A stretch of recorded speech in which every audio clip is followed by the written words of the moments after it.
اعوذ باللہ من الشیطان الرجیم بسم اللہ الرحمن الرحیم رب اشرح لی صدری ویسر لی امری واحلل عقدۃ من لسانی یفقہوا قولی۔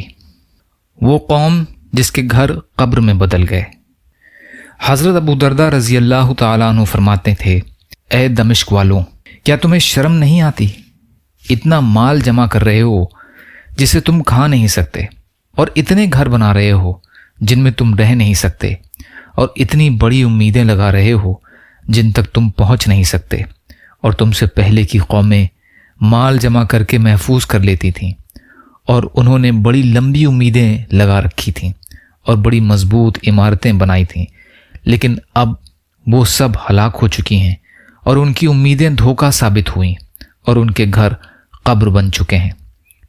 یہ قوم عاد ہے جن کے مال اور اولاد سے عدن سے عمان تک کا سارا علاقہ بھرا ہوا تھا، لیکن اب مجھ سے عاد کا سارا ترکہ 2 درہم میں خریدنے کے لیے کون تیار ہے؟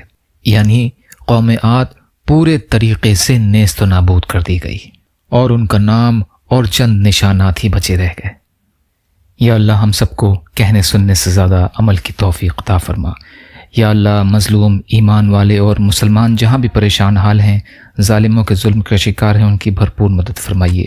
یا اللہ اپنے حلال میں سے ہمیں عطا کر دیجیے۔ یا اللہ حرام کے ذرائع سے ہماری حفاظت فرمائیے۔ یا اللہ اپنے غیر سے بے نیاز کر دیجیے۔ یا اللہ جو مانگا وہ بھی عطا کر دیجیے، جو مانگنے سے رہ گئے وہ بھی عطا فرمائیے۔ اللہم انت السلام ومنک السلام تبارکت یا ذو الجلال والاکرام۔